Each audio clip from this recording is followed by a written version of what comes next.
rebonsoir Amath mbégte ak contentement di ànd ak yéen à chaque fois fii seen biir plateau Jamal Info seen émission le point chaud ñu fas yéene waxtaanee journée yi nga xamante ne amoon na démb waaye tey yow Moussa zone 221 nga ma waroon defal xaw ma ndax yaa ngi may dégg xaw ma déggoo ma mais zone 221 nga ma waroon defal ndax dawkatu jàng yi dama leen toxaloon jógee nañ point chaud léegi dañuy delluwaat zone 221 recommencer waat à zéro yaa ñëw na yéen ma ko doon laaj dem naa loxati ko tey sëriñ bi defati na mën na yaayaa waaye yaayaa yow damaa seetlu yow suñ dóoree Chelsea doo ñëw bu Chelsea dóoree da nga ñëw non sama ñëw ak ñàkk ñëw dépendrul si Chelsea ak ñàkk Chelsea man maa dàq dal ci kaw Chelsea ci àdduna bi ba mu daj. waaye kon yow da ngay jëliwaate nii. keroog gisoo bi ma naan waa brigade Kër Massar nañ dem Londres jëliwaat Chelsea xaaj bi ay wuubi lañ. mais namoon naa la nag. billaay maa leen raw xam nga rek boo nekkee borom kër des fois ci koor gi da ngay daw dépasse des fois nga xaw a yaa ma gën a xam. dëgg la maa ngi nuyu Dani namoon naa la trop. waaye maa la raw grand. di nuyu téléspectateur Jamal Info yi di nuyu Moussa ak Bunaama xaw ma foo ne woon waaye jib si nga Bunaama beneen defe yaa nga bu dee yaa ngi may dégg defe yaa bu bon nga di nuyu njool mi ci biir ak gars yi seetaan Jamal Info yëpp. am na koo fàtte de. borom ji bi oh yàlla sa jàmm yàgg maam yi yàlla nga fi yàgg te wér borom ji bi maman maa ngi koy nuyu. grand Denis nuyu naa la. bonsoir mami di la nuyu di la jox sa wàccuwaay di nuyu grand Yaya. waaw di nuyu téléspectateur Jamal Info yëpp di nuyu njool mi fi nekkoon sànq ak Zeyna. ñoom ñi nga xam ne sànq ñoom laa fi nekkaloon di nuyu tamit ki may bañ a tudd Jamal Seck. waaw di nuyu téléspectateur Jamal Info yëpp. Mami Sow maa ngi lay nuyu la grande sœur moom moo fi nekkoon ci fajar Mami Sow moom fajar la fiy ñëw. ànd ak grand Dani ak Jamal Seck après Zeyna moo fi ñëwoon moom aussi. ànd ak Ndiol mi ànd aussi ak grand Dani ba tey may àndaat ak grand Dani àndaat ak Yaya tàccul leen ma grand Dani waaye grand Dani mi grand Dani macha allah mais nag gars yi ñoo doon laaj Yaya. surtout yow ak grand Dani. ku toog si plateau bi ñu ne Mami indi Yaya ak grand Dani. Yaya ak grand Dani. gars yi dañuy xam ne xam-xam moo fay génne. dañuy xam ne xam-xam moo fay génne. mais démb nag sa équipe bi def na match foofu laa bëgg ñu njëkk a dugg avant ñuy dem fenn ba pare équipe bu Jamal Seck bi yàlla baax na démb Aston Villa Chelsea moo ko dóor 4-1 Arsenal FC corner bu Arteta moom tamit moo dugal benn but face à Brighton Manchester City dafa nul ak Nottingham Forest Newcastle moo dóor Manchester United te Newcastle dafa jël rouge. ma faut bien préciser Newcastle dafa jël rouge Yaya en résumé match démb Premier League. D'abord félicitations à Chelsea qui ont joué au football hier. Biñ paree ci Arsenal coach bi daa am lu mu waxoon dafa arrangé joueurs yi wax leen ay conditions ku mënatul def fula ak jom nga wax ñoo xaar ñu parce que on a mission comme ni ko waa Barça doon waxee. dañoo am mission buñ jëm quoi ku mënul toog ci mission bi nga xaar ñu le message a été clair. biñ dajanteeg Aston Villa bi newoon suñu kanam ci classement bi gis nañu Aston Villa ni mu nekkee depuis saison ba tey. Ils ont bien joué ils ont mis la pression. Je sais pas ba xam day continuer ou pas xam nga ce qui me met en rogne mooy que da ngay seetaan match comme bu démb bi tu vois la capacité que Chelsea a pressing haut bi ñuy def. bi ñu teniree bal bi façon football ba ñuy football rapidité d'exécution bi tu suis un Chelsea comme ça suba nga dajeeg Chelsea boo xamante ne Arsenal lay football. tu ne sais pas qui croire quoi ban Chelsea nga war a gëm. ñun loolu man loolooy sam problème. Chelsea bu bonee mun nañ xam ne Chelsea bon na. Chelsea bu baaxee mun nañ xam ne Chelsea baax mais actuellement intermittence bi Chelsea nekkee ak jaxase mélange bi. Chelsea tey day football nga yaakaar ñaari tali mooy football suba bu football nga jàpp ne Manchester City mooy football. c'est ça le problème moo tax ñun mënuñoo am fu ñuy cité wu. mais si on réussit à remettre ces genres de match comme celle d'hier mën nañ jël Premier League mën nañ jël Ligue des Champions. ak lépp lu ne suñ kanam. mais est-ce qu'on va le refaire. c'est ça amul problème mais on a réussi à revoir avec l'arrivée de Rossoneri benn João Pedro qui a le niveau d'un attaquant brésilien pur. attaquant yi ñu gëjoon a gis du trempe de Drogba ay Ronaldo extra il a la capacité il a le talent am na talent boo xoolee exécution devant les buts finition bi finesse bi ak bagage intérieur bi ak palette technique bi tu sens que ne kii c'est un très grand attaquant. Il avait besoin de confiance yàlla na continuer nii yàlla musal ko ci blessure. Palmer ku ñu yab la. mais Palmer dugal na. non Palmer ku ñu yab la soit dañ ko waroon opérer depuis blessure bi ci genou bi ñu xam ne ñun waruñu compter ci Palmer ñu compter sur nos autres joueurs mais munoo nekk ak blessure di football ak blessure.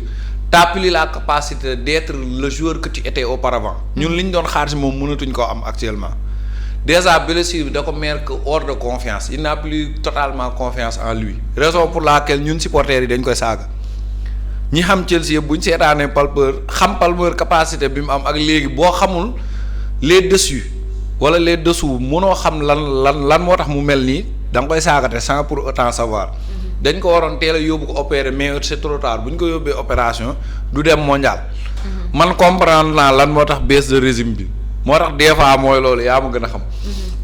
côté Man U malgré qu'ils ont perdu. mais avant ñuy dem ci Manchester United bi.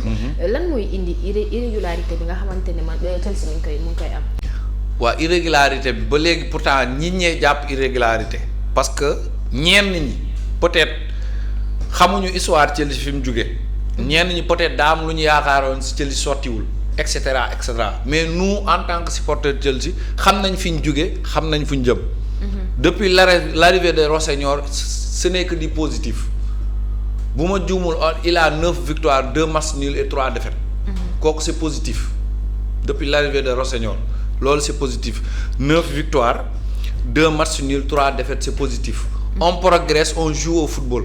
malgré nag duñ nekk di defar waa dajeeg Arsenal naan da ngay forcer gagner ko qu'on se dise la vérité depuis Arsenal depuis 7 ans gagné wuñ ko du moom mooy ñëw ci benn saison rek gagné ko Arsenal dafa pare day xëccoo championnat c'est pas le même trempe c'est pas le même niveau Arsenal championnat lay xëccoo yow tu te reconstruis avec Man U bokkuñu profil quoi ñun nous sommes dans le positif dañuy defaru di wër des fois nag erreur day am te Arsenal du la xaar City du la xaar Liverpool du la xaar dañ nekk di defar nous on sait qu'on est dans le positif ñu vrais supporters de Chelsea ak amateur football buy topp Chelsea ñu ngi ci reconstruction on est dans le positif encore une fois.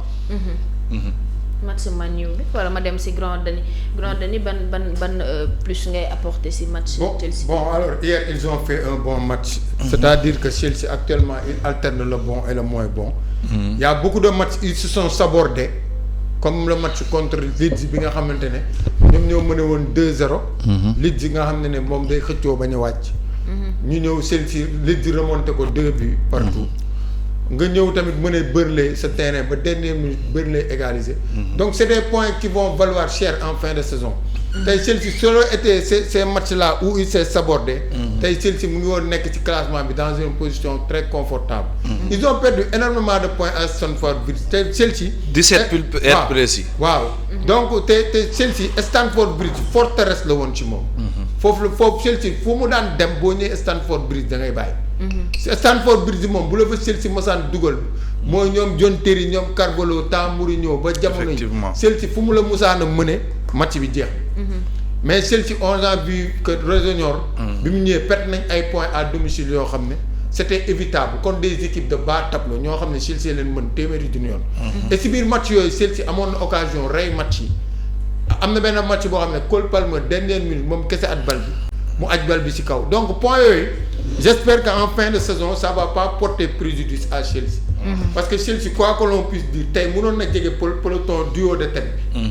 tey jii si su lépp jaaroon yoon parce qu'ils se sont sabordés sur beaucoup de matchs mais bon leur match d'hier contre Aston Villa koo xam ne ñoom ñooy xëccoo Ligue des Champions. victoire la boo xam ne ça peut être une signe annonciateur. pour la fin de saison.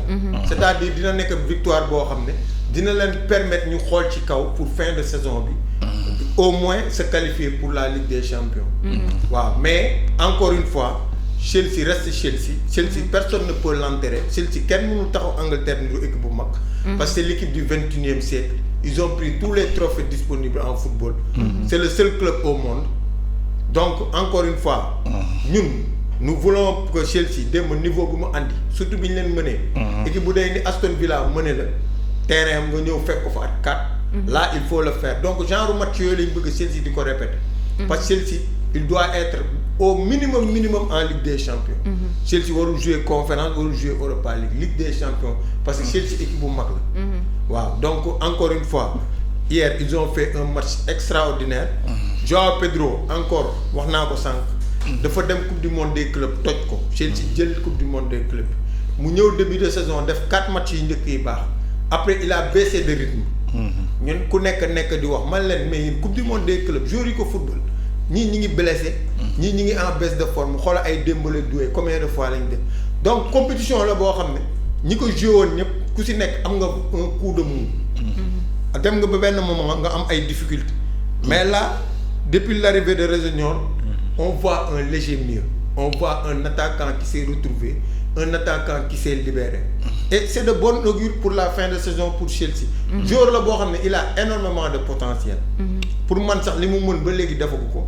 donc temps yi il nage dans une forme extraordinaire pourvu que ça continue pour amener Chelsea en Ligue des Champions en fin de saison c'est un joueur de hors norme joueur la tey jii ci attaquant yi gën a baax la bokk donc pourvu que mu continuer ci dynamique bi pour qualifier loo Chelsea en Ligue au moins en Ligue des Champions en fin de saison. man moom nee naa leen bu ñu demee Angleterre damay sawar di waxtaan ak Yaya parce que voilà suñ demee La Liga aussi damay sawar di waxtaan ak Grand Denis mais Yaya démb ba mu suivre match bi sur le plan tactique j'ai vu que Chelsea dañuy am facilité à ce que ballon bi day dem rapidement vite fait. un passe deux passe day dem ba pare da ngay gis ne aussi couloir yi dañ koy utiliser naturellement. maanaam. Chelsea depuis 2018 ou 2019 nous jouons au football autrement que leneen li ñu xamee woon Chelsea on joue au football ba Maresca comme ni ma waxoon fii c'est le plus grand tacticien actuellement au monde. C'est le plus grand tacticien pour ñi may dégg Rossignol ñëw na indi technique il y a des joueurs techniques à Chelsea amul ay mécaniciens comme ni mu ko amee woon auparavant. On a une équipe joueuse. dañuy football.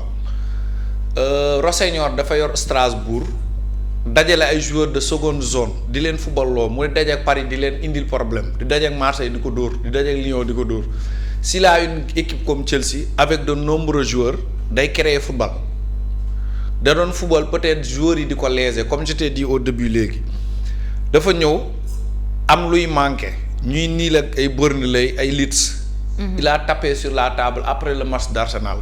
ne leen daa am objectif bu ñu am. am na loo bëri loo xam ne dootuma ko tolérer ku buggul jëm fu ñu jëm nga toog xaar ñu je pense que discours bi passé na ci match bi passé on a vu un changement rythme bi accélération bi on a toujours joué au football avec lui football nañ mais motivation bi ak replacement sur le terrain moo nekkoon problème bi. ak gestion dernière minute yi. on a vu que tout ça a changé avec le match contre Villa bi. J'espère que ça va continuer. mais football moom on joue au football. Grand Denis la même question sur le fait que seen construction bi dafa rapide ba pare ballon bi day circuler vite. waaw mais l'entraîneur Rossignol c'est un entraîneur adepte du beau jeu. entraîneur la boo xam ne dafay football. ça n'a rien à voir avec Maresca bi nga xamante ne moom xel bu rëy lay jaay. donc Rossignol avec lui il essaie de jouer au football même keroog contre Arsenal il n'a pas été dominé dans le jeu Chelsea buy football ak Arsenal dominé wu ko dans le jeu. ça aurait été un mauvais arbitrage Chelsea du perte match boobu. donc Chelsea actuellement ni avec Rossignol l'approche a changé. avec Rossignol c'était tactique. Il attendait l'équipe adverse vienne pour le contre-attaquer. Mais avec Rossignol, c'est le jeu de possession, c'est les sorties trappées, c'est le jeu de verticalité. Donc, encore une fois, avec Rossignol, l'équipe produit du jeu. Chelsea loo ko mën a waxal depuis Rossignol ñëw dañuy teg bal bi football. waaw donc bërti wuñu tëmbaluñu defuñu dara. donc encore une fois il utilise les demi-espaces par les couloirs Neto wala Garnacho wala kuy jouer keneen kuy jouer ci couloir bi. Palmer day ñëw dugg ci digg bi aspirer l'équipe adverse et que Enzo Fernandez aussi ak Caicedo il élève le niveau de jeu. donc Chelsea Atto aussi il a repris confiance Jorel Atto. effectivement waaw moom nga xam ne temps Maresca il jouait très peu il avait même perdu la confiance. mais ñu ngi gis ne ci dernier match yi il revient petit à petit. y a Chalobah aussi. ki nga xamante ne léegi championnat bi mu ngi commencé miin championnat bi. donc actuellement ni Chelsea se refait Chelsea est en train de se faire mais comme li ma la wax rek perte nañ ay points yoo xam ne tey mënoon nañ topp même bu ñu jegewul kii mais ñu topp peloton de tête bi. mais actuellement nii comme li ma wax ils sont dans une bonne dynamique. bu ñu terminer saison bi en se qualifiant pour la Ligue des Champions. et que Ligue des Champions bi aussi mën nañu aller jusqu'au bout. là on dira qu'ils auront fait une saison réussie. parce que Chelsea équipe bu mën coupe la. Chelsea dóor mu toog daf ko mokkal. donc Ligue des Champions bi mu nekk nii. moo pare attendez-vous à un match très disputé. donc encore une fois Chelsea reste une grande équipe. actuellement avec depuis l'arrivée de Rossignol ils ont changé d'approche. et que man gëm naa ne Rossignol s'il a le temps xaw ma nag parce que Chelsea. ak yenn équipe yi ñoo xaw a yem dañu gaaw si dàq. effectivement s'il a le temps man gis naa ne approche bi mu commencé teg Chelsea il est là pour faire des résultats. mais nag le problème mooy est-ce qu'il aura le temps. c'est ça le problème. jàpp nga ne Chelsea a bien fait de renvoyer Maresca. waaw xam nga direction moom ñun Chelsea comme je te l'ai dit chaque jour Chelsea ak Real ñun nuroo côté boobu noonu ñun amuñu temps bu ñu accorder coach muy liggéey peut-être Arsenal peut accorder du temps à son coach parce que am na objectif yi mu am peut-être daa gëj a jël City aussi par exemple City bi muy woo Guardiola ils avaient besoin de Ligue des Champions ñu jox ko temps bu foo ak chéquier plus de mille millions de dollars dépassé na ko plus de 1 000 millions de dollars dépassé na ko sur des années précises pour mën a am Ligue des Champions am na ko club est venu à Liverpool parce qu'ils étaient en manque de quelque chose ñu may ko temps génneel ko chéquier mu jël ko Arsenal aussi a besoin de Premier League depuis 2004 jëluñu ko ñu génnee chéquier jox Arteta temps mais une équipe comme Chelsea n'a jamais fait procéder ainsi. ñun sur le coup lañ bëgg boo defee luñ bëgg nice boo ko deful ñu tëbal la amul doomu réew mi ak doomu dëkk bi. Lampard doomu dëkk bi la def na lu ne Chelsea bi mu ñëwee ñaari yoon la fa jaar ñaari yoon yëpp dañ koo tëbal. ñun résultat immédiat lañ bëgg. woo nañ booy bi on a confiance en lui parce que groupe Bulko la il était à Strasbourg mi ngi doon def travail bu extraordinaire am na lu ñuy xaar ci moom. su ko réaliser xayrul su ko réaliser wul la ñuy wuti keneen c'est comme ça qu'on procède. Grand Dani. waaw Chelsea moom dem marché tey ndugg tey togg tey yekk tey lekk tey. wala wan gaale yóbboo rek. waaw Chelsea moom du at Real ñoo yem.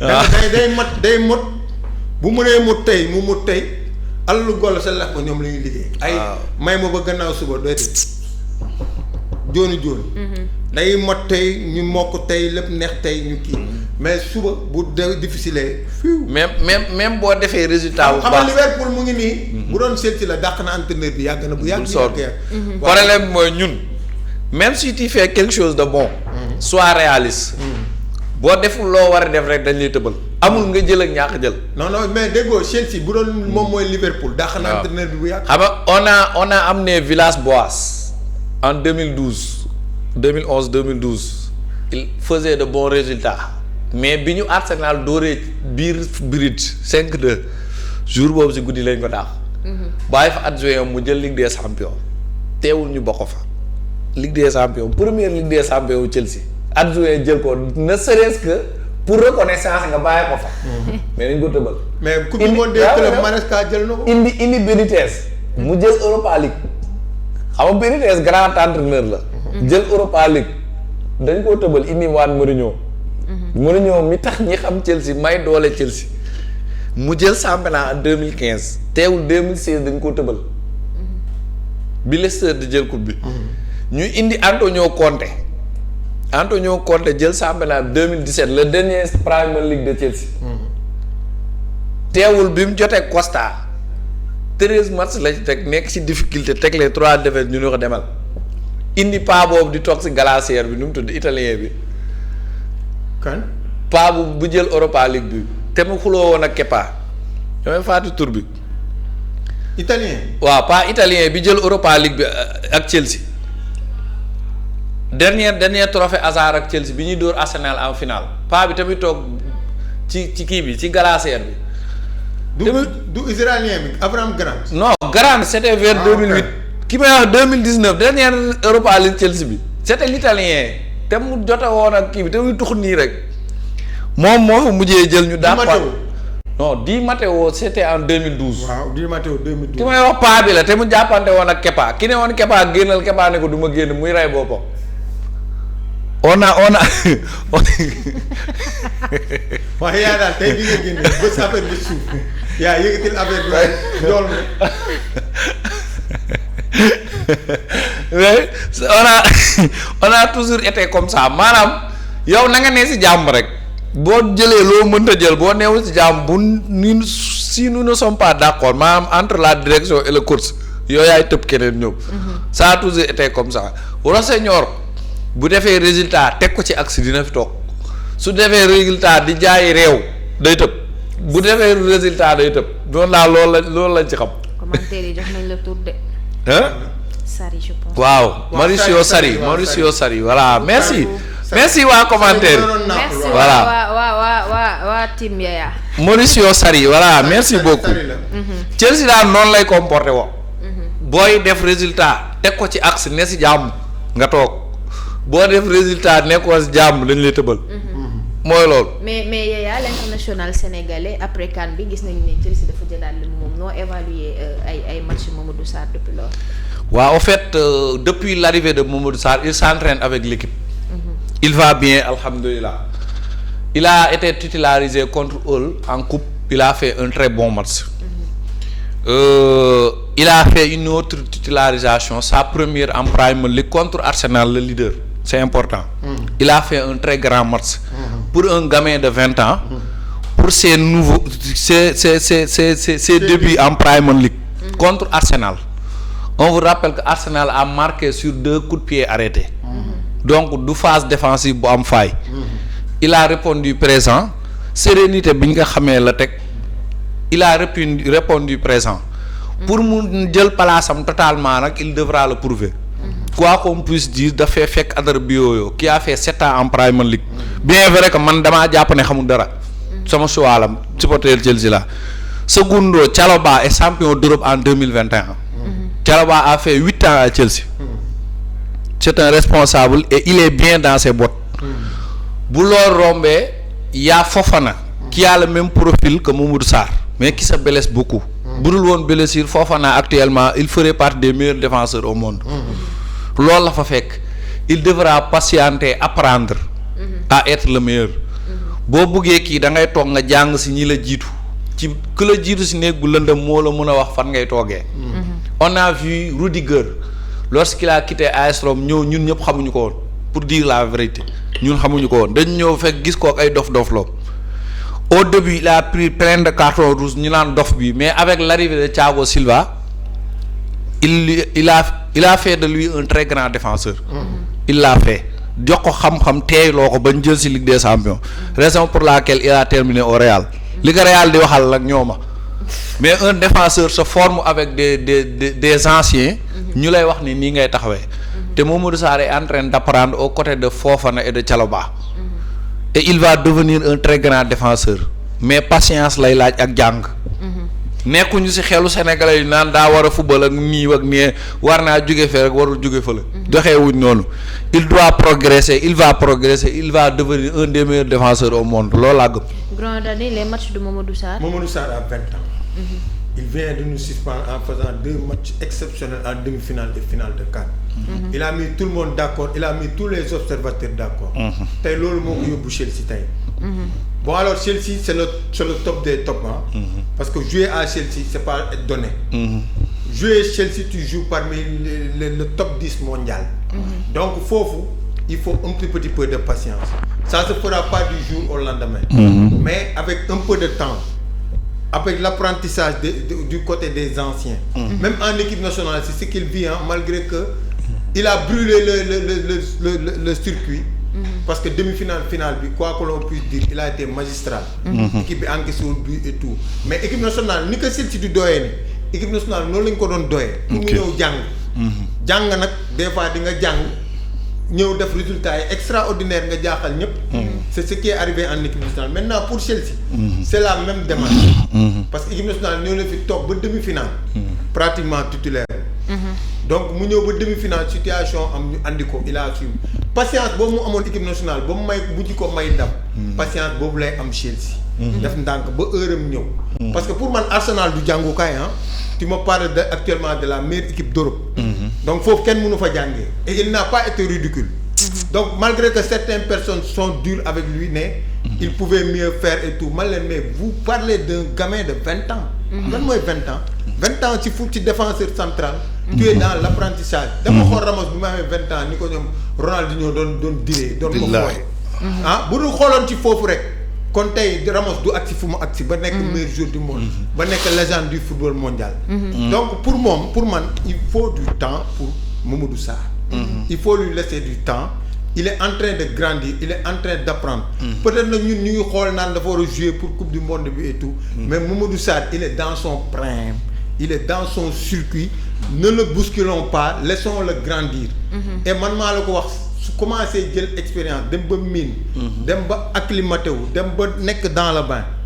xoolal oto buy tegu si yoon lay nekk day accélérer di dem rek. mais encore une fois les supporters sénégalais nañu patient ak moom lu mu leen woon ci demi-finale bi finale bi nag. bu ñuy tëb di dal loolu personne ne s'y attendait. parce que talent bi on n'en disconvient pas mais l'expérience dafa desoon. donc encore une fois Mamadou. continue à travailler ton heure viendra.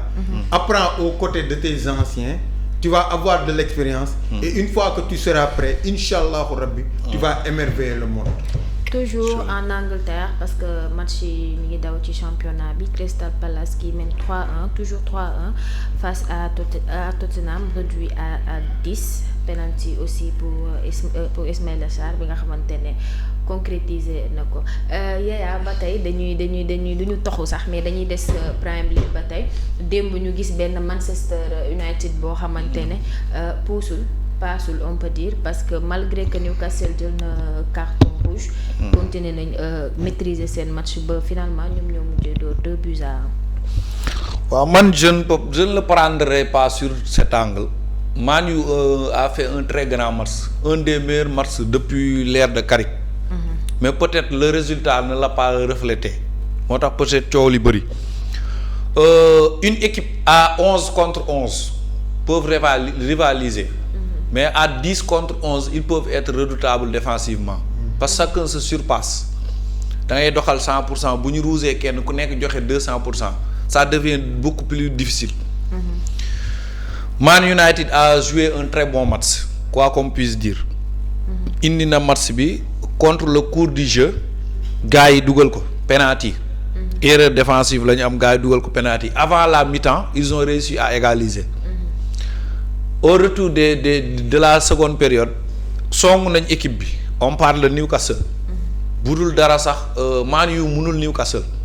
comme quoi si dernière année Newcastle a été meilleur que Man U. Man U comme Chelsea sont dans la reconstruction. am nañu résultat yu ñu jot a def depuis l'arrivée de Carrick en seconde période songu nañ Newcastle.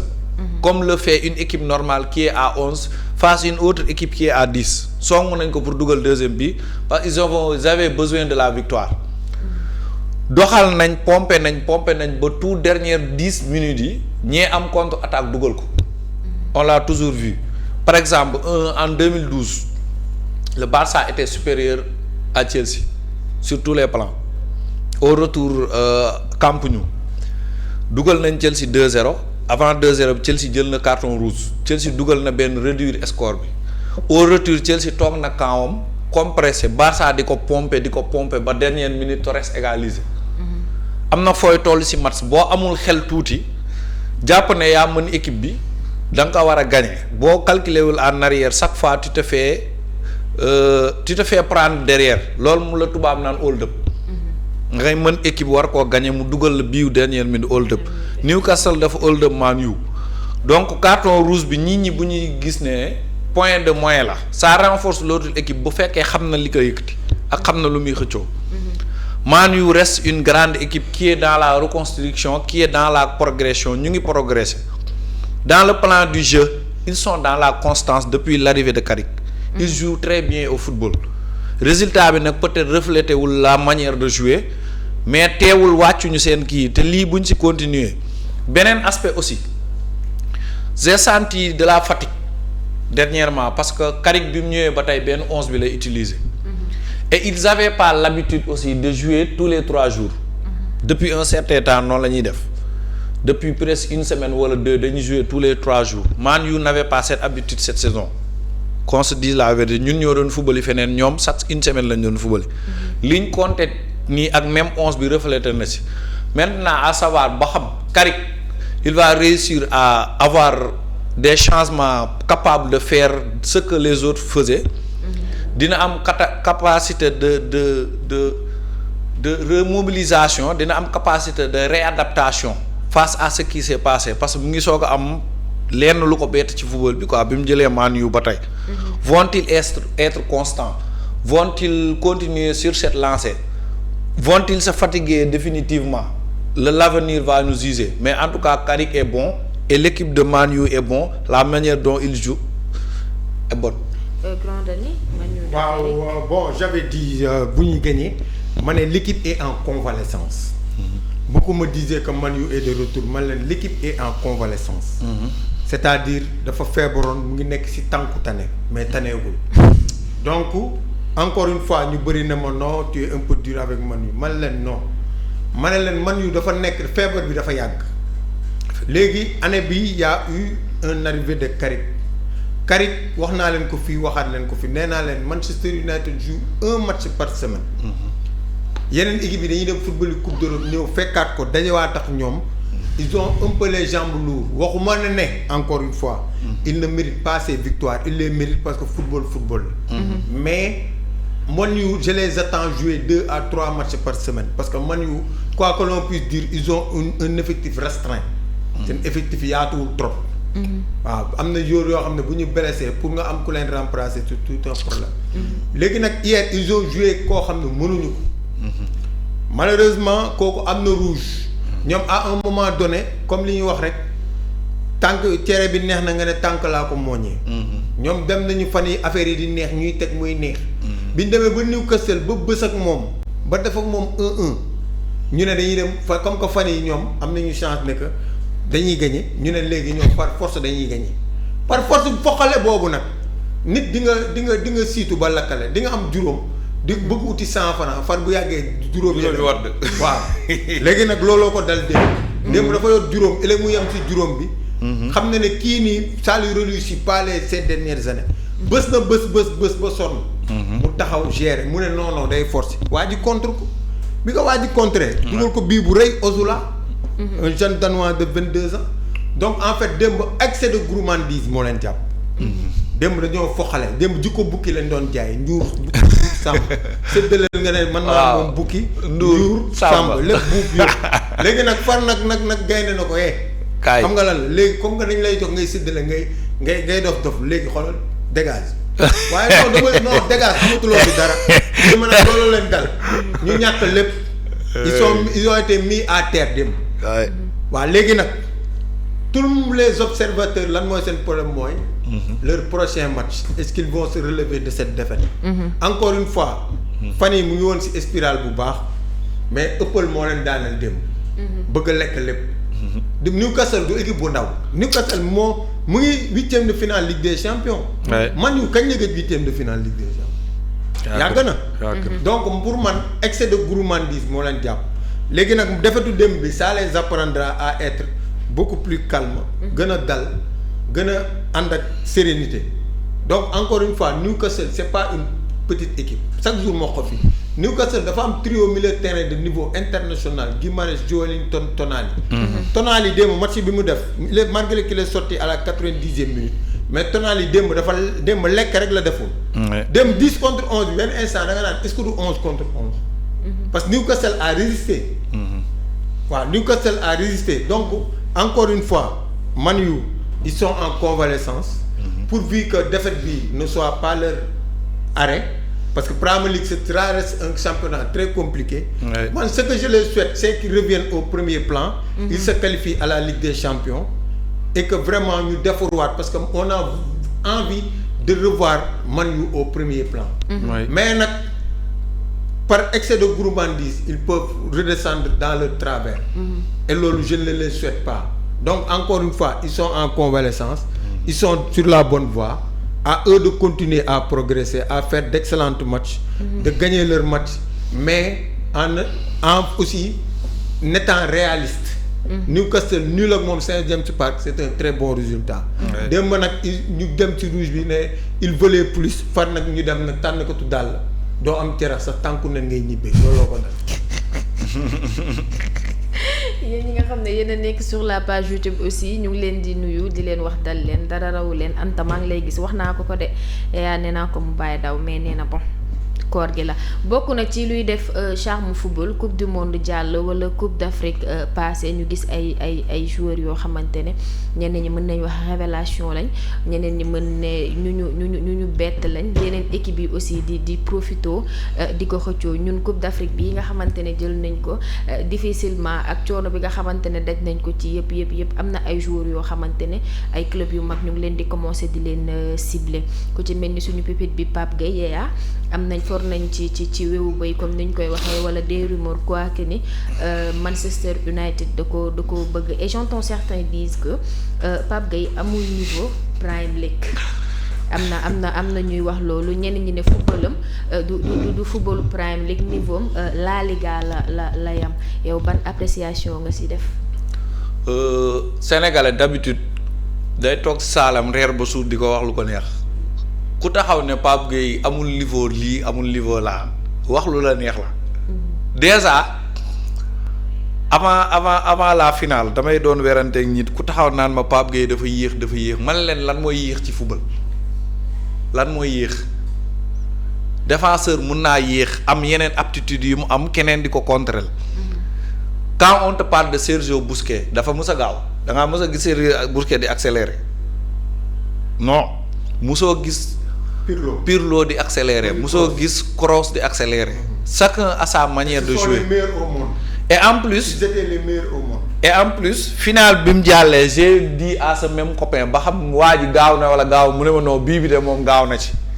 ma ne ko chaque jour da ngay wax dara nit di la rusloo maanaam football dafa am rôle booy jouer et t'as pas besoin de rapidité t'as pas besoin de kii maanaam gëm sa bopp ngay am.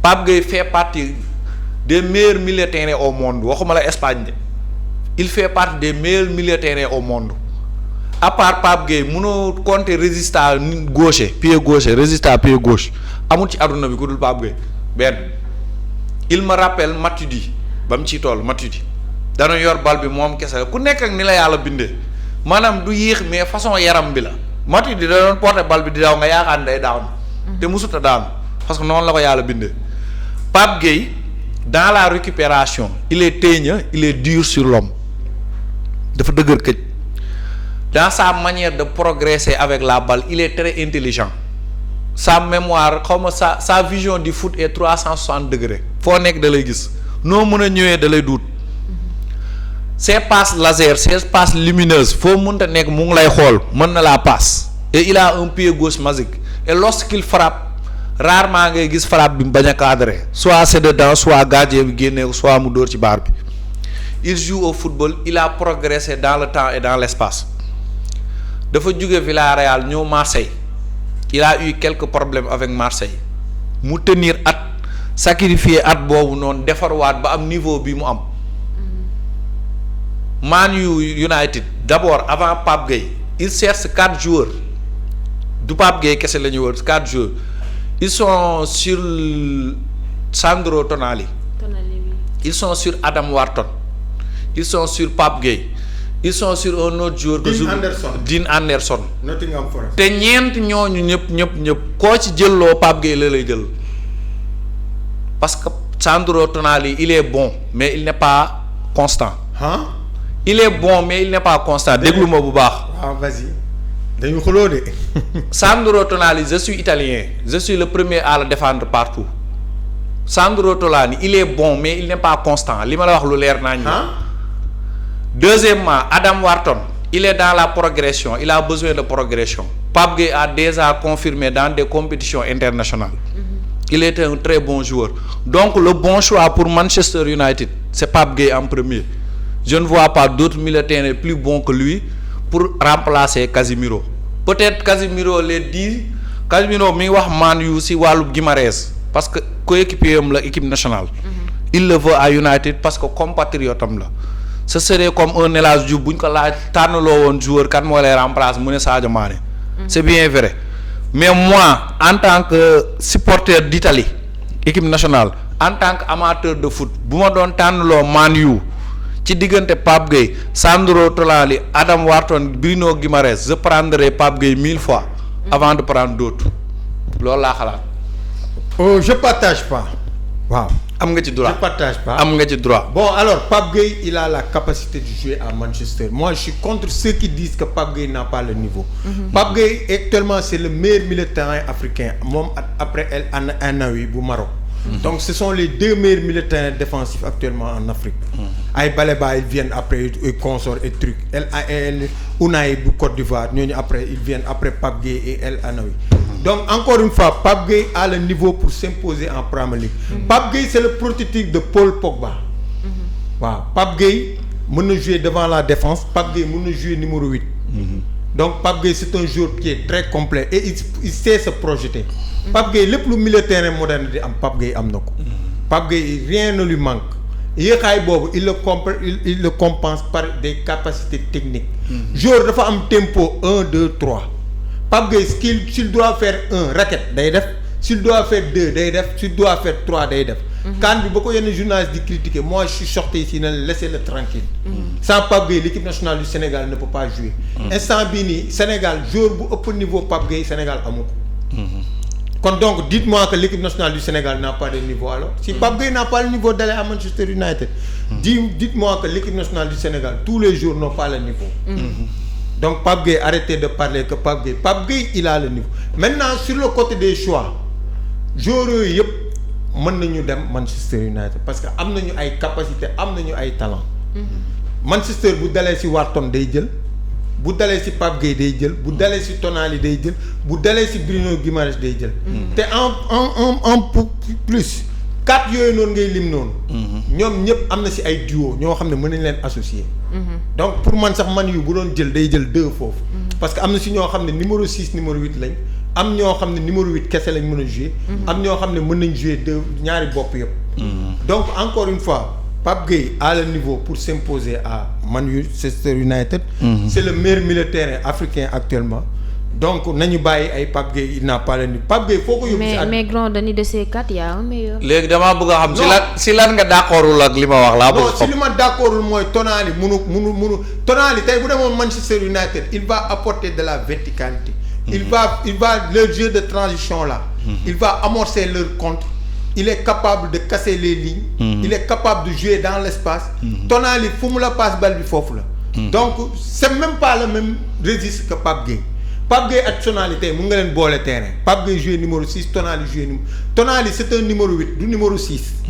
Par contre Pape Gueye mën na jouer numéro 6 mën na jouer numéro 8. Bruno Guimarães c'est un numéro 6 du numéro 8. Donc Wharton boobu mën na jouer 6 mën na jouer 8. Donc ku si nekk c'est des joueurs à double fonction ñii benn fonction lañ mën a dem. Donc encore une fois tu peux associer Bruno Guimarães Pape Gueye. Tu peux associer Bruno Guimarães Tonali. Tu peux associer Wharton Pape Gueye. Donc foofu loolu laa amoon lu may wax mais encore une fois. Sénégalais nit du xeeb boppam. man am na joueurs yoo xam ne boo ne ma waxoon Man U ma ne ils n'ont pas le niveau de Man U. mais am na joueurs yoo xam ne soo ma ne Man U. Pape Gueye a largement de quoi s'imposer. mais léegi ma leeral foofu tuuti. dama ne la. Sandro Tonali il est bon. C'est un très bon joueur c'est un très bon milieu de terrain mais il n'est pas constant. Non il est constant. ci nan la constant wee. Moi je le regarde toute l'année. Tonali à part sa suspension qui l'avait valu mu éloigné terrain. Tonali bul fàtte ni Milan la fa njëkk a toj jël fa dara ñu door a ñëw kii. Donc Tonali il a porté le Milan AC ba ñu jël championnat. mu door a ñëw foofu ñëw Newcastle première année il a eu la suspension am cassure et tout mais cette année-ci dama nga xool notu Tonali il fait partie des meilleurs milieux de terrain de Premier League cette année-ci. Va voir ses matchs donc encore une fois waxuma loolu mais sur cette saison moom il a été constant. mais Grand Dani tu peux faire des meilleurs matchs sans être constant. mais ma ñëw sur cette saison nga wax. Tonali je le suis depuis ses débuts au Milan AC. je suis le championnat Italie rarement joueur buy football équipe nationale ñi may seetaan sama copain yi ñi may seetaan dinañ xam ku footballagul Italie sax dama naan la kii bis bu footballee lii lay def je le suis depuis le Milan. moi depuis Brescia. waaw léegi ñàkk constance bi moo tax Milan libéré ko. Milan non dama laa déglu nga argumenté même argumenté Donnarumma il est parti par l'argent. Donnarumma Milan moo ko defar xaalis moo tax mu dem kooku le Milan le considère comme un traître Mancini le Milan le considère comme un fils du pays Maldini doomu Maldini bi Milan jaay doomu dëkk bi la suba bu ñëwaatoon day football Sandro Tonali bu doxee fii ak ay 10 ans bu ñëwaatee Milan day football parce qu'ils ont vendu parce qu'ils jugeaient nécessaire que ne kii progression am des na. championnat la fa jugee de. wo moom ak kan ak jëlandoo championnat bi. kan moom ak kan si milieu terrain bi. moom moo joué milieu de terrain. waaw amoon na kii comment dirais-je Milan avant l'année dernière non xaaral rek dinaa la jox joueur yëpp. parce que waa léegi bàyyi ma leeral comme ñu tëj foofu ba ñu bañ faa yàgg. il a fait 130 matchs. waa léegi bàyyi ma leeral ñu bañ faa yàgg. ma wax la naa la wax ni mu joué na. waa garaaw xamal nañ ne déjà il est temps fii. joué na fa ak Brahim Diaz sax. waa loolu yëpp dëgg la joué fa ak Leao. dëgg la si milieu terrain bi laa la laaj. ñan la formé woon trio milieu terrain bi. xaaral ma wax la ñooñu non demal naa la wax ñan la. voilà léegi maanaam. pour te dire Tonali c'est un très bon joueur mais il n'est pas constant. boo xoolee statistique am moom statistique bi nga def ko barème nga teg la tableau statistique nga teg la hauteur courbe bi nii lay def. Tonali ñaar lañ ko jaay. non waxuma la waxu prix le Milan s'est débarrassé de lui parce que Milan l'a vendu à 86 millions d'euros jour bi ñu jaayee plus de 86 millions nan nga mën a waxee ne dañ ci dem. Mangala ñaar lañ ko jaayee City. 50 millions. Porto. waaw Mangala jaral na la 2 millions arnaque la. waaw léegi ngay wax ci ay chiffres millions. mais Tonali Milan mais. Brighton ñaari joueurs Real daaw ñaar la fay si Tonali. non Dani dama bëgg coûte plus de 80 millions d'euros nga ne dañ débarrassé. waxu prix laa la wax déterminé wul qualité joueur moo ko remplacé Milan. waaw dama ne da may dégloo xel. dama ne la prix déterminé wul qualité joueur. mais un je te donner un exemple de Mangala. waaw jëndee nañ ko xaar yàgg nañ jëndee fii ay joueurs yoo xam ne xamuñ dara. waaw mais Tonali ça ne fait pas. non le Milan bu lay jaay joueur bu waxuma la écoute encore une fois je me répète dama ne la Tonali est un très bon joueur mais il n'est pas constant. mais ci naka boo jëlee statistique am nga transformer ko en courbe nii lay def day yéeg di wàcc il peut te faire 5 bons matchs et être rare maanaam mu taxaw nii constance su 10 matchs soog a yéeg mbaa mu wàcc. yow loolu nga gis. maanaam il n'a pas progressé dans le temps et dans l'espace comme pas mal d'autres joueurs. kon pourquoi il s'est imposé à Newcastle. Angleterre c'est le meilleur championnat au monde ah. il s'impose comme l'un des meilleurs milieux de terrain nga ne kooku amul constant. Mami continuel. Reinders la moo ko remplacé Milan Tidjani Reinders. mu ngi City actuellement nii. Tonali xoolal dafa lekk championnat Italie dernière année Milan moo toj foofu ñu jël championnat bi ñu jaay ko Milan jaay ko dem jëndi ay joueurs yu bari pour ñu remplacer ko. Milan avait des problèmes de liquidité. dem jaay ko 86 millions d'euros. Tonali il a fait 130 matchs avec Milan 100 matchs avec Newcastle et 89 matchs avec Brescia. Il a joué aussi avec Brahim Diaz. non j'ai dit que Brescia man laa commencé cette année ma ne kii garab bu nar a doon guy la. waaw donc encore une fois c'est un excellent joueur xam nga lan moo ko indil benn moment cassure parce que il avait dañ ko jiiñoon ci affaire paris truqué yi mu toog 8 mois de suspension. ji ñu ñëw ne da ko doon joué ñu jàpp ko. waaw ba tey waa léegi loolu moo ko kase mais Tonali tey ji waroon na weesu fii actuellement nii le Real Madrid. voilà Grand Dani comme waroon na weesu fii kon. kay non dañ ko suspendre.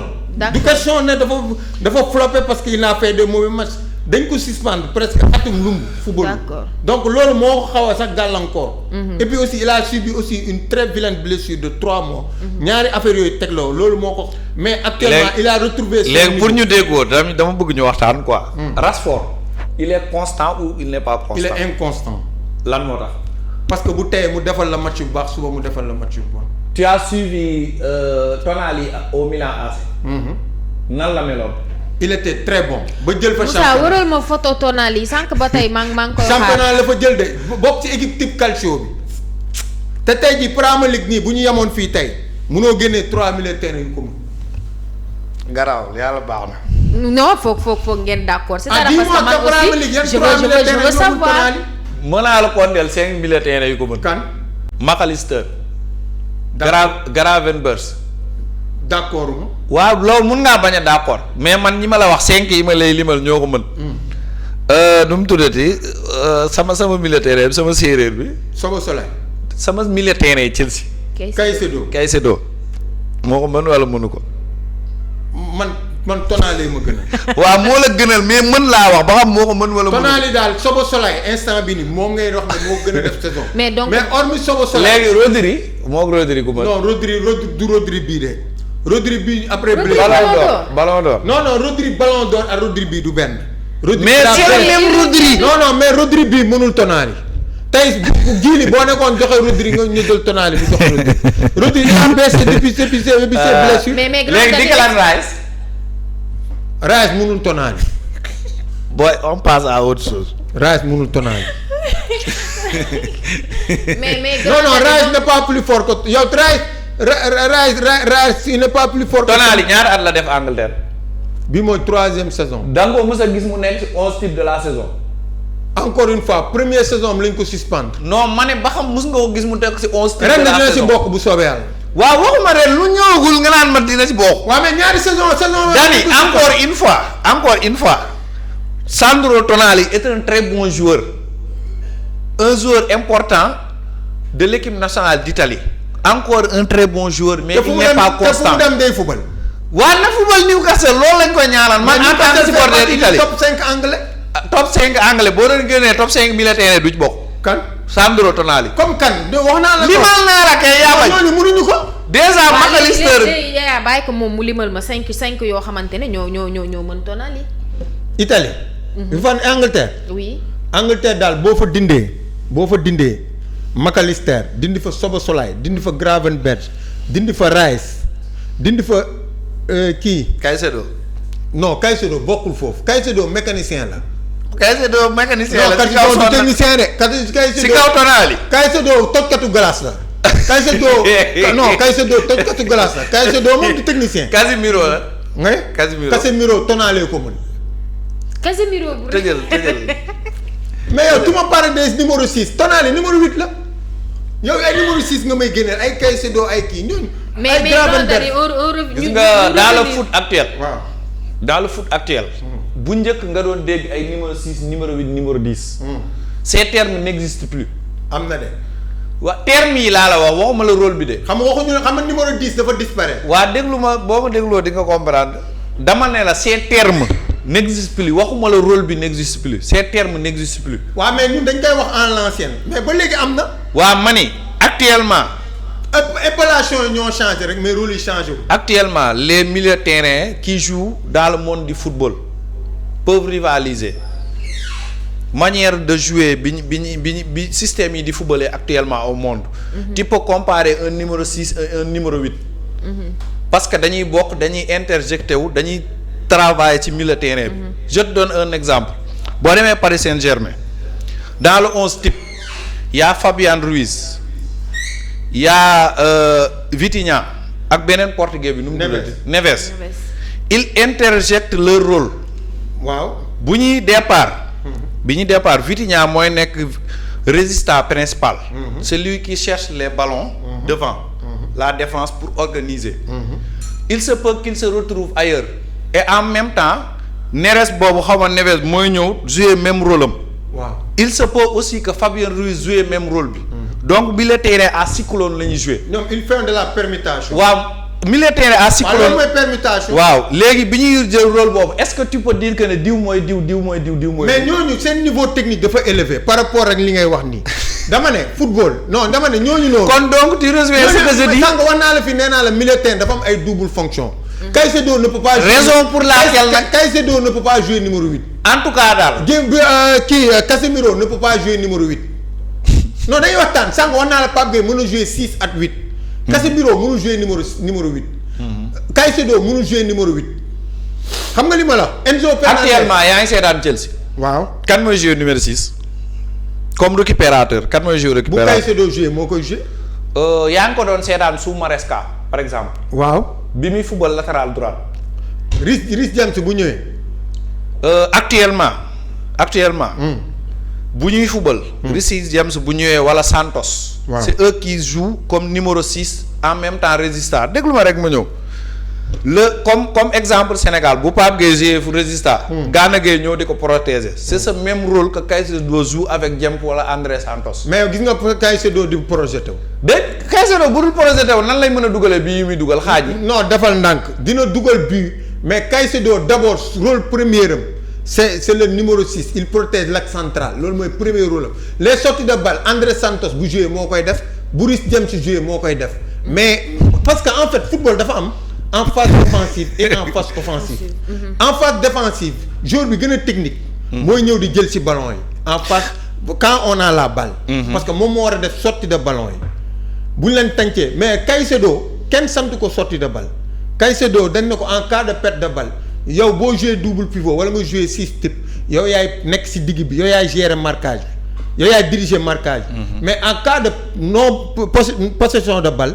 mais artistes yi ñoo yore balle bi Caicedo kenn waxu ko ne ko del organiser yow yamal yow da nga am fonction. léegi nag ci biir action il peut avoir mu dem projection c'est-à-dire des fois militaire André Santos mën na ko gën a suufee. bàyyi ko mu dem projection. mais ça veut pas dire que Caicedo kenn sant ko organiser Caicedo il est là-bas juste pour des rôles défensifs léegi nag il se peut nag football nag toll na foo xam ne on peut plus limiter à un joueur à une tâche bien précise mais Caicedo day projeté wu. mais son rôle premier c'est d'abord le marquage dañ ko fa tege. bu Vitinha football bu diw football bu Pedri laal bal loolu lañ ko fa tege. encore une fois boo doon génnee 5 meilleurs milieux de terrain Angleterre Tonali du ci bokk te il n'a jamais fait partie du 11 type de l'équipe de Premier League il est bon il est un très bon joueur il fait partie des meilleurs joueurs italiens du moment mais il a besoin d'être constant pour être parmi les meilleurs. Wasalaam. Grand Dani bu ñu revenir chaque jour si sujet bi ñu bañ a tergiverser tuuti dañoo nekkoon ci Pape Gueye est-ce que dina am na niveau pour jouer Manchester United tey bu ñu la tegaloon Tonali tegal la Pape Gueye ne la kenn nga ci war a choisir pour mu jël rôle Casemiro wala au moins mu xaw ko matal entre ñoom ñaar kan nga ci. man bu dee en tant que sénégalais Pape Gueye laay faral bu dee en tant que sénégalais mais man bu dee en tant que football lu United soxla bu dee profil Casemiro la ñu soxla. nañ dem jëndi Pape Gueye. bu dee nag numéro 8 la ñuy soxla nañ dem jëndi Tonali man noonu laay gisee. Grand Dani en tant que sénégalais en tant que sportif j'ai pas compris. non dama ne man bu dee sénégalais moo vaut le plus grand mooy gis Pape Gueye mu sol maillot United parce que loolu c'est une fierté pour nous sénégalais. tey jii bu faral di am Pape Gueye laa war a fanal ci kaw Tonali. aw ma parce que Tonali amulu ma njëriñ Pape Gueye mooy football sama dëkk keroog rek barki Demba Ndiaye la ma jox satisfaction boo xam ne. mooy loolu donc su dee far rek dafa war a am. Pape Gueye laa war a àndal. parce que Pape Gueye mooy sama doomu réew. mais Pape Gueye bu dee Manchester United dafa soxla numéro 6 na dem jëndi Pape Gueye. parce que Tonali du numéro 6. mais bu fekkee dafa soxla numéro 8 place bu Kobbie Mainoo di jouer pour wala mu soxla benn double milieu de terrain boo xam ne day am benn bopp ak ñaari meneur de jeu. mën na dem indi Tonali boole ko Bruno Fernandes. mais bu fekkee dafa soxla numéro 6 type na dem jëli Pape Gueye. et sur la question. je prendrais 1000 fois Pape Gueye avant Tonali. parce que Pape Gueye est plus constant et dans la progression. Wasalaam. doo def en tant que sénégalais. non man waxuma bu ma toogee fii football laay wax bu ñuy wax Sénégal nag dinaa wax sama xalaat parce que maa ngi fay impôt. te supporter sénégalais la mais je parle football en général. ba tey ñu delluwaat ci jili création démb Manchester City ak Nottingham Forest dañoo neutraliser wu ndam demul ndam dikkul te Manchester mën nañ ne amoon na occasion au moins mu xaw a rapproché tuuti Arsenal ak match de retard bi nga xamante ne am na ko. instant bi est-ce que mën nañ jàpp ne Pep mënatul ñëwaat ci kaw Arteta. bon c'est tôt pour le dire. parce que ça reste beaucoup de journées et nañu xool calendrier ku nekk ak ki nga am On a vu Arsenal faire match nul face à Wolf. On a vu Man City faire match nul face à Nottingham Forest.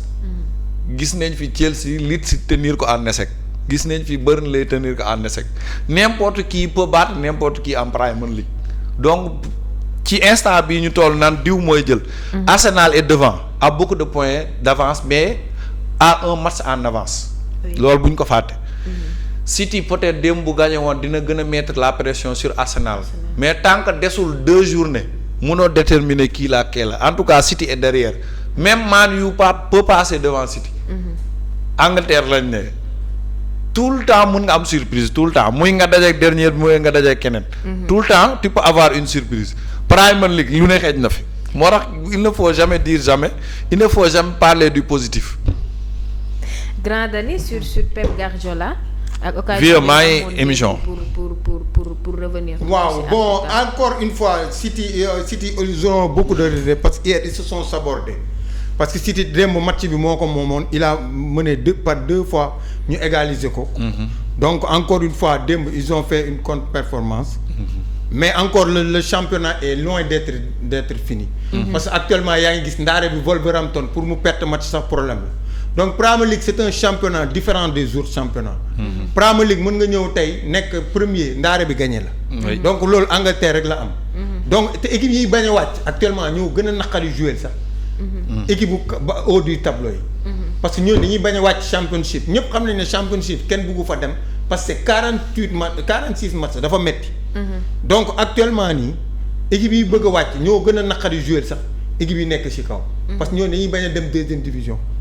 donc encore une fois championnat bi c'est loin d'être terminé Arsenal s'il va à l'Emirates Stadium il s'impose là-bas le match du 19 avril je dirais que ce championnat est mort mais tant que loolu amagul man gis naa ne 5 points 4 points match qui le championnat est loin d'être terminé waaw donc Arsenal amoon na fi 13 points dem ba tey jii City team ñu naan City kii. City bu gagné match en retard am gagné Arsenal terrain am 1 point la koy rawee. donc ce championnat est loin d'être dit malgré que hier City s'est sabordé. match la boo xam ne ils étaient largement à leur portée. mais encore une fois Arsenal moom ça peut nous faire du Arsenal parce que année yëpp Arsenal dem na bay jekku titre bi ñëpp jox ko titre bi. mu gëm nañ ne nag ren mun na am changement dina am. mais daal en tout cas. La messe est loin d'être dite et que City ils ont eu de très bons recrues comme à l'image de Antoine Semedo et Marc Guèye qui sont des réelles valeurs ajoutées pour cette équipe parce que depuis qu'ils sont là ils jouent titulaire. Marc Guèye il n'a pas encore perdu avec Manchester City donc encore une fois championnat bi des na hier ils ont fait une contre-performance mais Arsenal encore une fois le titre n'est pas encore gagné. effectivement donc je ma jàpp ne sax loolu mooy def charme Angleterre xam naa peut-être duma ci bokk ak ñu bëri avis mais man dama jàpp ne Angleterre moo gën a championnat bi moo gën a neex parce que da ngay dem ba fin temps doo mën a wax kii moo ko jël par rapport ak tey boo demoon si La Liga. kenn bu rawee ñu ne la rawee na ko 5 points déjà jeex na mais Angleterre boo fa demee tu peux jouer 3-4 matchs ngay tegle ay série de victoires alors que doo fekk ji ki nga xamante ne moom moo nekk ci kaw. toujours en guise d'information Crystal Palace moo mujjee dóor Tottenham réduit à 10 mais lan mooy problème mu Tottenham. Tottenham man je pense que depuis bii mooy 2e année ñuy nekk en difficulté mais seulement dañu seetlu ne en Premier League la daaw lorsqu'ils étaient en finale contre Man U ils étaient si je me trompe pas 16e et 17e en Premier League ñu finale Europa League Tottenham gagné ko gis nañ ni actuellement mi ngi sori ci classement bi mais mi ngi 8e de finale Champions League il faisait partie des 8 premiers. Le problème de Tottenham kenn mënul comprendre man moom sincèrement xaw ma luy seen problème ils ont un effectif de composé de très bons joueurs mais kenn du xam lan la ils ont renvoyé un coach en début de saison indi nañ beneen coach kenn xamul nu mu demee man mënumaa comprendre Tottenham ba léegi luy seen problème. Grand Dani. waaw Tottenham en fait seen problème man dama koy résumer ci benn affaire. nit munoo am Harry Kane Son nga jaay Harry Kane nga jaay ko xaalis bu bëri dem jaay dem son dem fële MLS. nga dem indi Kolo Muani ak Solanke. xam nga loolu mooy la. loolu mooy jaay gëlëm jënd mbaam. ñaari joueurs yoo xam ne Angleterre ñoom ñaar ñoo doon dugal sa plus de 50% des buts. nga dem jaay leen dem indi ñoo xam ne mun ñu sax dugal 10%. L'équipe perd en qualité. En plus y a eu beaucoup de blessures. ba pare jënd nañ ay joueurs yoo xam ne pour man ils n'avaient pas besoin. Donc ba pare équipe la boo xam ne c'est une équipe très indisciplinée ils reçoivent beaucoup de cartons rouges. équipe la boo xam ne boo xoolee Premier League ren équipe bu ko ëpp carton rouge bëriwul. donc encore une fois Tottenham ils ont fait des erreurs de gestion dañu perte ay joueurs yu mag remplacer wuñ leen. mooy comme li dal Real rek ak milieu de terrain Toni Kroos Modric. munoo ko remplacer à part Camavinga ak Valverde je dis pas que ñooñu aay ni mais dafa am écart de niveau. remplaçant waaw donc booy remplacer joueur même boo mënul jël joueur boo xam ne mel na ni kooku mais nga jël joueur bu xaw a méngoo bokk. mais l'écart est trop grande. donc encore une fois seen attaque amul doole. et attaque pour man Tottenham moo doon force am Son Harry Kane il marquait plus de 55% des buts de l'équipe. léegi nag ñooñu nag boo leen pété indiwoo ay joueurs yoo xam ne depuis daaw amuñu seen dayo là tu coules léegi nag man ce serait un miracle du wàcc ci deuxième division. ce serait un miracle. parce que équipe yi ma gis ñi nekk ci ginnaaw ñoom Nottingham Forest ak yooyu ñooñu du ñu bàyyi te bu moytul moom mooy surux parce que 14 matchs tey mu ngi nii gañewul. waaw donc loolu rek c'est très inquiétant. tey terrain am la ko Crystal Palace fekk dóor un concurrent. comme annoncé au départ ñu tëj ak Premier League ñu ñëw toujours Yaya démb Habib Beye ñàkkat na beneen coupe.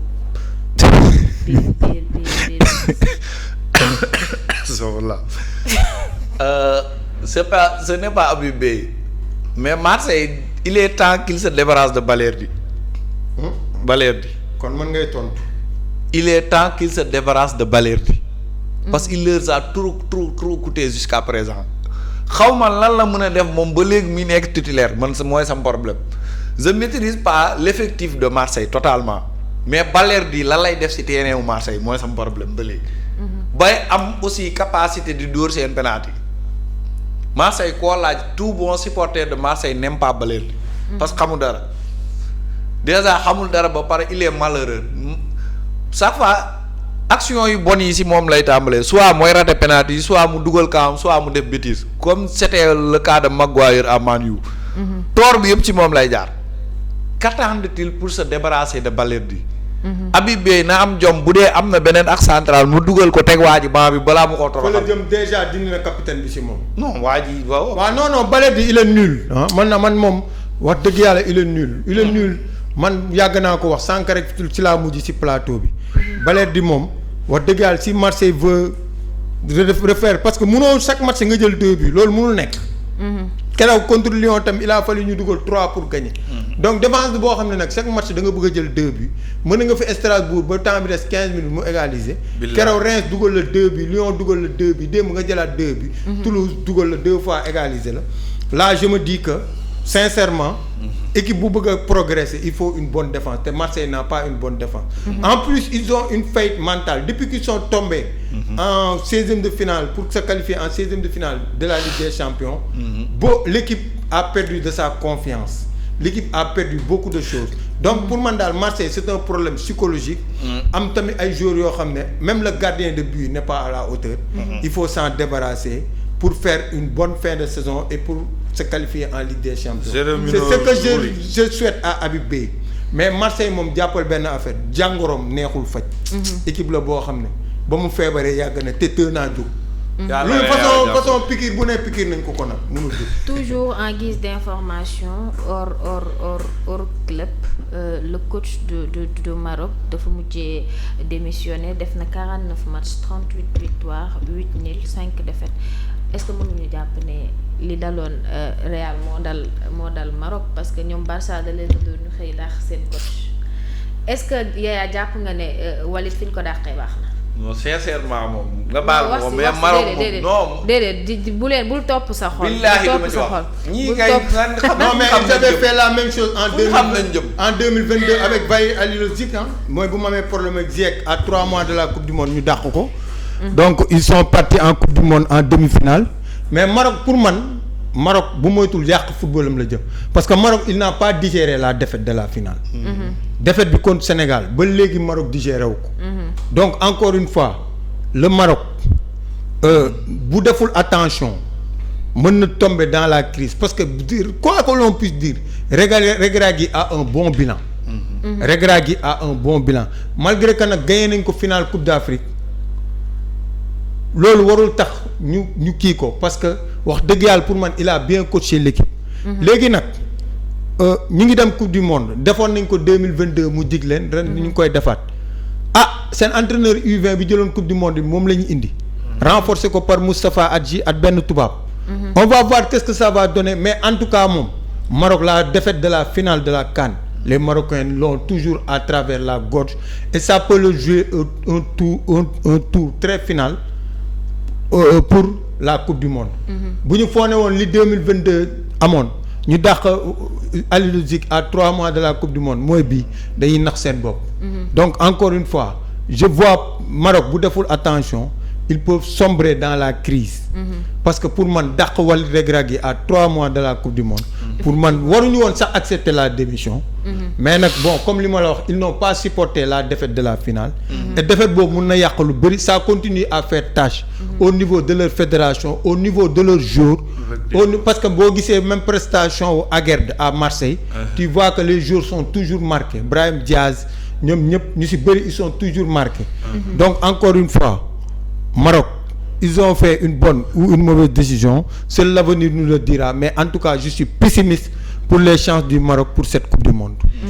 Effectivement bu ñu waxee Maroc xel yëpp dafay daal di dem ci coupe d'Afrique bi nga xamante ne foxati nañ ko seen ay loxo ak suñu 18 supporters yi nga xamante ne boobu ba tey ñoo ngi foofu état bi def na demande de grâce par ndax événement bii di ñëw ñoom seen ay structure noonu la tëddee bu Korité desee ay jours dañuy def ay demande de grâce donc demande de grâce bi ñu def ñu ñaan yàlla nañ Moussa bàyyi ma dama sonn yàlla nañ ci bokk ñu ñibbisi si jàmm ak salaam passé événement bi fii ak seen ay famille yéen nga xam ne aussi yéen a nekkoon sur la page YouTube yaa dégg na leen de xëy na dina bàyyi daw jàng bi dégg na leen bu baax xëy na dina bàyyi daw jàng bi yaa le mot de la fin. di nuyu Danilo namoon naa ko tey xuloo nañ. xuloo metti comme d'habitude mënul ñàkk dafa bokk ci sama ADN man ak yow. noonu la demee mais lépp rek après fair play bay dugg. noonu la demee loolu moo tax sax gars yi di laaj ci émission bi Dane ak Yaya parce que dañuy xuloo dañuy wax mais xam-xam ma fay génn information ma fay génn. di la nuyu yow Mami di la wax ni c'était toujours un plaisir d'être avec toi. Merci beaucoup. di nuyu Moussa ak bu naa ma defeyaa bi xaw ma foo demoon borom zi bi say zi baax na. maman. ak nuyu ñeneen ñëpp ñu seetaan yëpp fàtte naa Kéba Cuus sama waa ji ndam a ngi ci gàccee nga ci waaye ndam rek laa cay jëlee Kéba Cuus boo ñëwee ba rond-point Colobane si tableau jimbo bi da nga koy woo nga def 77 848 66 14 77 848 66 14 wala léegi da ngay tooñ quoi. non tableau jimbo bi moom kay moom boo ñëwee ba tableau jimbo bi rond-point boo geesoo nii fu policier yi di monté nga xool tableau jimbo bi da ngay gis Kéba Cuus. waaw tableau jimbo bi man maa ko moom. waaw non sa tableau jimbo la jëlal. Kéba Cuus kenn du yow. tonaale lañu xuloowee ci tableau jimbo bi lañ jimboowee. grand Dani. comme que yaa tudd na Kéba Cuus maa ngi koy nuyuwaat rek Kéba di ko remercier aussi moom ku baax la. vraiment waaw moom di nuyu sama xarit sëñ Saliou Guèye Badar.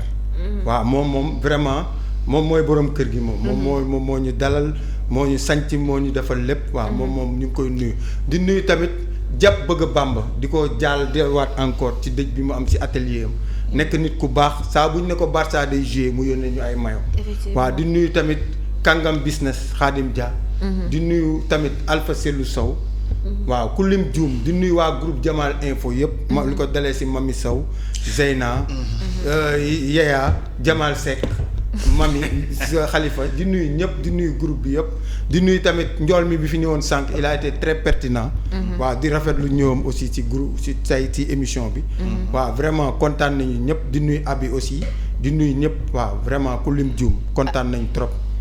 merci beaucoup Alpha borom soow bu neex bi yow tamit ñu ngi lay nuyu di la wax merci yóbbante ñu ngi koy jot bu baax a baax Ndeye Anta xaritu Grand Dani maa ngi lay nuyu bu baax Astu tey da ngaa tardé Anta nag man dama koo xamul. Astu da ngaa tardé Abdoulaye merci beaucoup yéen ñi nga xam ne yéen a ñu doon suivre sur la page YouTube de Jamal Info merci beaucoup aussi yéen ñi nga xamante ne yéen a nekkoon à la régie di gérer image yi demain incha allah di ngeen am seen plateau Parlons Sport mu ànd ci ak Mami Sow Grand Dani ak Jamal Seck ñoom ñëpp dinañ fi ñëw demain waxtaane waatee football comme mooy suñu passion te duñ ci doyal merci beaucoup Aya mi nga xam ne tey rejoindre na ma ci plateau bi live am laa ko fekk ne ko boo ñëwul damay signaler live bi te damaa jëloon samay décision fas yéene jooy ci live bi ba ñu dagg live bi merci beaucoup aussi à Grand Dani moom mi nga xam ne depuis ce matin mi ngi fi di gérer émission yi nice à demain incha allah